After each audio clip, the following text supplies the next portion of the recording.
On this episode of we're going in a cemetery.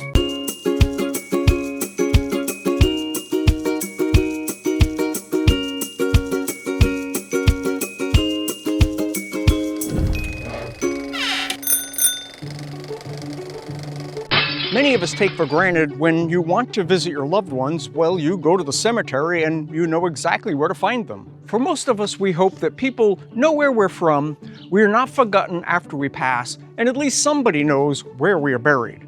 Southwest of Hennessey, there's a place where none of that has happened.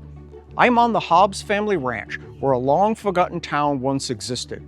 The only thing remaining is 3 small grave markers in a field.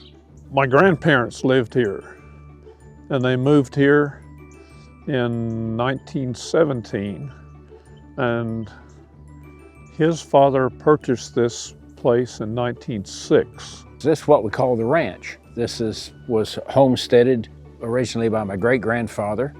According to the abstracts, there was 1 acre deeded to a church. I believe it was Pleasant Valley Missionary Church, and then another acre was deeded for a cemetery. There was a community there.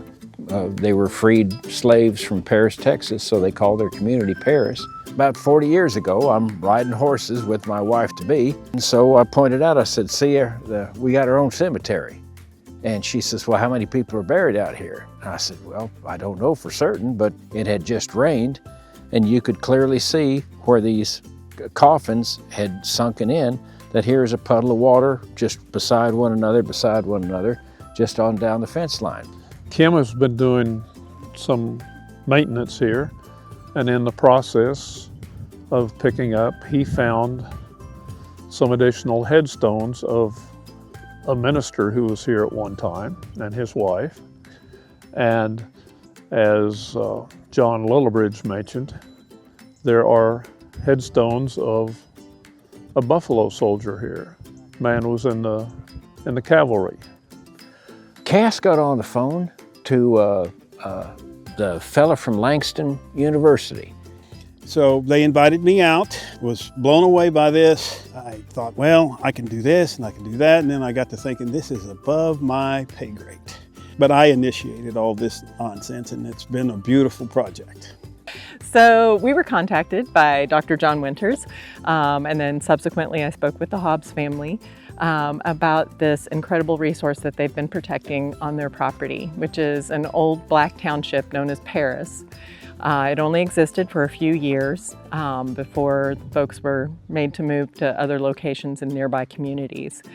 Had been forced to leave this site, and they ended up migrating to places like Enid and Kingfisher and Dover, but primarily they went to Lacey, to my knowledge, to the work that I've done. But during the time that they were here, they established a church, cemetery, homes, school, a number of different buildings associated with all of that, with having a small town here. But none of those buildings are still standing to my knowledge. We were asked to see if we'd be interested in coming out and providing assistance with helping to document what might be left in terms of archaeological remains of that historic township. And our starting place today is with this cemetery that the Hobbs family has been very good about trying to protect. We're doing a geophysical survey of this cemetery, so that we can try and better understand how many graves may actually be present out here, because there are very few markers that are still standing. Using a couple different pieces of equipment. So this is a gradiometer, and it detects magnetic variations in the field. And so if there's any anomalies, we'll be able to pick it up for, say, anything metal. So it's basically like a metal detector on steroids and has better resolution.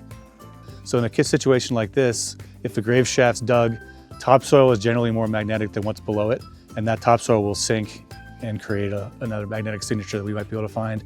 It also can detect things like coffin hinges, if somebody has something in their pockets, something like anything like that. It's not perfect, but it gives us a clue of what might be underground. Do this, or do we want to start on stage? Yeah, let's go ahead and do it. Okay. Now you may wonder why they're using a lawnmower as part of their research. The lawnmower is a ground penetrating radar system. It sends a radar pulse into the ground, which then will reflect back up off anything buried underneath. And it can also tell us if there's a coffin present. It also can tell us how deep it is, which is something the magnetometer can't do. So what's next? Take it back to OU and throw it into the computer and process it with a bunch of specialized programs and just see what's there. Sometimes there's something there, sometimes there isn't. You can never tell with these old cemeteries. I'm just a bit of a history buff, kind of like Mr. Michael Hobbs, and praise God, the University of Oklahoma and the Office of the State Archaeologist have decided to work with us. I don't know that I can reach out to the family, but just to know just how many people are there that we'll look after as long as I have anything to do with it. So hopefully soon we can answer the question just how many are actually buried here in this old cemetery. I'm Jack Quirk, and we'll see you on the next episode of We're Going In.